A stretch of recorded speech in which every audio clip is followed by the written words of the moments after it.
Hello everyone, welcome back to Game Brigade. My name is Brian Greer, and today we're going to be talking about the games that I'm culling and removing from the collection. It's been a while since we've done one of these videos, but stay tuned for that.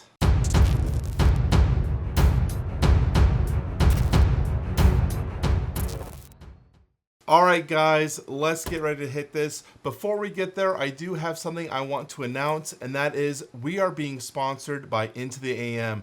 So this is something that I have been always excited for. Would be kind of some sort of company that would reach out to me and say we want to support your channel. Into the AM is doing that, and we have a link down below for a 10% off. In fact, I'm wearing one of their shirts right now. I love the fit. I love the feel of it. It is a cotton polyester blend, so it's extremely soft. I'd highly recommend you checking out their website. If you do, there's a 10% coupon, or you can use my code BOARDGAME at their website for the 10%. And it is site-wide, and it stacks as well on top of their other sales. So I would appreciate if you guys would do that. Show them the Game Brigade love and that we are a community together, and see if you can find yourself some cool shirts.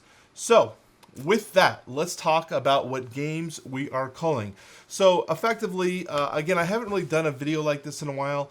Normally I do my month in review. We kind of talk about what we do in the month, of games that are coming in or leaving or whatever. And I haven't done that for 2 months because we've been really, really busy. So effectively, I've had a lot of games coming in, and it's been just hectic trying to figure out spaces for things, keep it aesthetically pleasing and usable here in my office. And so it's time to let go of some games. And it took a few passes through, and I finally think I figured out the ones that I'm happy with leaving. So let's go ahead and show those now. Let's talk about this one. In fact, we just reviewed Specter. This is the board game, the James Bond board game. And I liked Specter. It was an okay average game. I don't know if I gave it like a 3 or 3.5 or something like that out of 5. But effectively, the game was good, but not enough that I think I'm going to be pulling it off the shelf to play it anytime soon, comparatively to all the other type of games that I have in my collection. And so that means it's going to have a hard time finding its space, especially with a large size box like this. And I did feel like there were some things that they could have done to make this game an even bigger improvement. And so I'd rather just not have it. It's unfortunate, but Specter will be moving on. Let's go ahead and make some room over here. Let's talk about this big boy. Gloomhaven. I am actually finally getting rid of Gloomhaven. I didn't think I would ever do this. Gloomhaven was the first game that really I added to my collection that caused me to start collecting board games and to become a hobbyist in the space. I had board games in my collection, Twilight Imperium and whatnot. Like, it's hard to remember back that far. But Gloomhaven was the game that really started me to start the collecting and buying, you know, starting off with Scythe and things like that. And that's because I bought this because we had played with a friend. We played about 20 or 30 sessions with a friend. And we started getting to the point where we were unlocking different characters or secret cards that are found in here. And I wanted to experience that for myself. I've never played a legacy game at that point, and I wanted to experience the unlocking and the discovery for myself. And unfortunately, with his copy, he was opening them. So I decided to buy my own copy and play with my wife, and we did that again. We played another 20 or 25 sessions, and then we started a campaign with another couple friend of ours, and we got to the point where we just kept playing the same scenarios because we kept starting over, and I felt like I got my fill of Gloomhaven. And since 2020, it's been really lightly touched. Not enough to warrant its size, nor its spot in my collection. But I also feel like Gloomhaven is a different type of dungeon crawler because I don't think it's a true dungeon crawler. I find it's more of a puzzle and a system, a gameplay system that is very eloquently done, but doesn't really have those RPG elements that I wish it did have. There's other games like Chronicles of Drenagor, Oathsworn. I mean, I even enjoy at times Massive Darkness in terms of leveling at my character because it's shorter and more rambunctious or I don't know what the word is. I don't want to say it because you guys make fun of me. But anyways, Gloomhaven has come and gone. I think it's time for it to go. So this is the first big one that we're going to be letting go. Gloomhaven. Let's go and put Specter on top of that.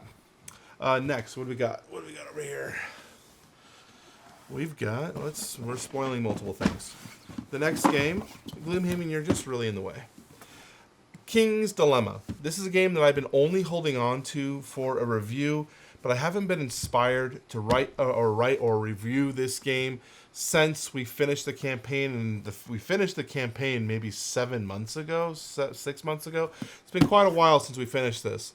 And the fact that it's been so long since I've played it now, the desire to write or review the game really diminishes, because my inspiration or my love for this game directly fell off a cliff. I started really high. It's got a lot of cool features going on, something that's really incredibly fun, but the game really dipped, and I don't know if that was my player group or the game mechanics itself, but effectively what's going on in King's Dilemma is you are a house on a council chambers where you are advising the king, and different types of story elements and story beats are going to be coming up that you're going to have to make a decision on and vote. The voting is the biggest issue with me, because you're going to be expelling your power to influence the vote. But if you lose the vote, you still lose all that power you projected into that vote. But if you pass and you don't vote, you actually gain a piece of power to use later. So what ends up happening is a lot of people just end up passing, and maybe one person puts in one vote and they influence the vote. And people just pass. And it's like, guys, are we caring about the story? Are we voting to change the direction of the game? Or are we just playing this because it's a game and we're trying to win by getting the highest amount of points at the end of each round? And I felt like that was the problem. Is I felt like my player group was gaming the game rather than enjoying the experience that it was providing, and I don't think it's the kind of game that's made for that. Okay, so man, I put these way too far away. This is actually the second time I've had to film this because I forgot to put audio on. Okay, so bear with me. The next game, this is Parks Memories. I backed this on Kickstarter only to get the Parks base game as well as Nightfall. I didn't realize that there was like no Kickstarter exclusives with it, and I could have just bought it at retail for way cheaper. That was when I was a big noob in Kickstarter, still learning the process. So I backed Nightfall, or I backed Memories. Memories is its own standalone game, and it's a pairing, like a pair two. You have to find two cards of similar matching art, but there's a little bit of different types of twists in these games to make them a little bit more challenging, and each one has its own unique twist into that pairing game, but not enough that I'm going to want to keep it in my collection. And there's no way that I could redeem the cost of how much I paid for this. I remember reading the Kickstarter comments and everyone was saying, oh, that Parks Memories, it's so overpriced, just don't back it, it's such a value. And I was like, whatever, I want Parks. I love the game. Parks looks so fun. Well, they were right. It was overpriced. And Parks Memories was definitely one of my worst Kickstarter backs of all time. The next one is Kingless. And these games are actually, these four free small box games starting with Memories is actually going to be going to another location where I can play the house, where I can play it. So these aren't going to be leaving the family necessarily, but they're leaving my personal collection. So that's kind of why they're included in the video. Except for this one, actually. I think I'm going to be selling this one because I don't think I want to play this ever again. Kingless, right? Kingless was a game we did a review for. This was a Kickstarter game, but this is a production version of that Kickstarter. And well, we should cut that and start over, but we're not doing that. Anyways, they sent this to me for a review. We reviewed it. It was okay. And I've never played this again since that Kickstarter, or since that video aired.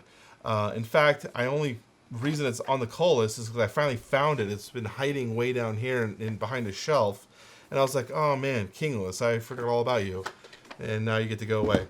So that's Kingless. The next one is Chile Mafia. This is one I'm actually going to be keeping in the collection, but moving it along, right? So it's still going to be available for me to play, but I'm going to be playing this basically with friends and family that I think would be enjoying this type of game.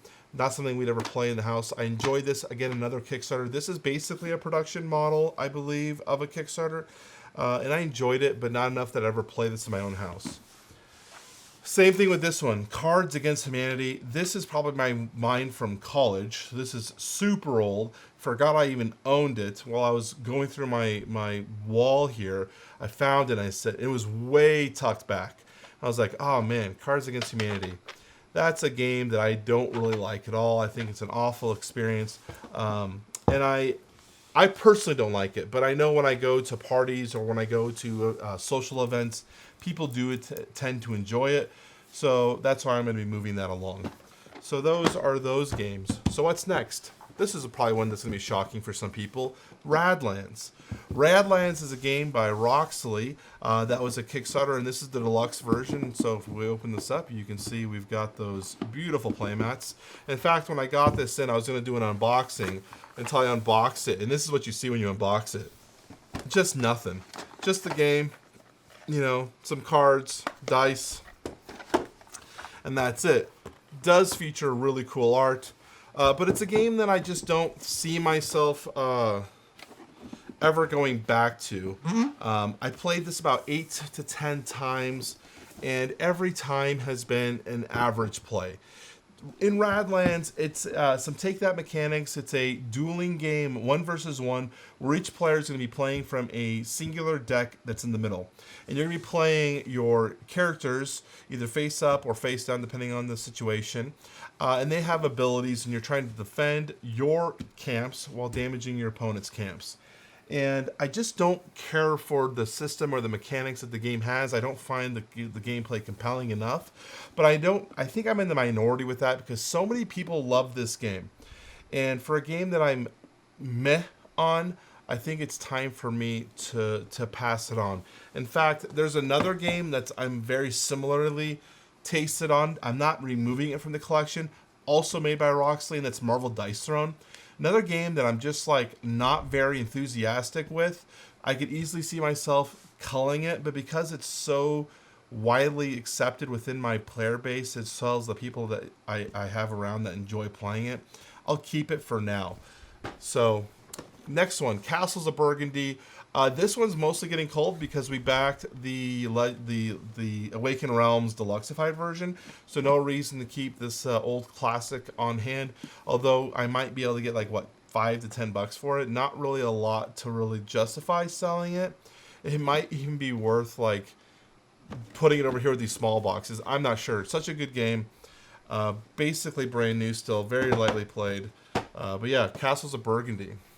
The next one is Gloomhaven, Jaws of the Lion, still in shrink wrap. This is one that I actually bought for a giveaway, and the person who won my giveaway ended up being like in Florida or Atlanta, and it ended up costing me so much to ship the game to them that I decided to just buy it again from Amazon and ship it to them from Amazon, and I ended up keeping the one that I owned. So then I've had this sitting here for like a year. In wrap, and I basically been like, what am I going to do with this game? When am I going to play it? What am I ever going to do with this? Gloomhaven Jaws of the Lion is kind of like a entry-level, learn-as-you-go version of Gloomhaven, but I've already got 60 to 70 sessions of Gloomhaven in. I don't need a tutorial version of that same game, and I've already played this system a lot. That's why I didn't back Frosthaven. So Gloomhaven, Jaws of the Lion is one that I probably will be sending. I will be moving it on so that I can get some love from someone else. And it also taught me to not buy games myself for giveaway and ship them. It's inefficient.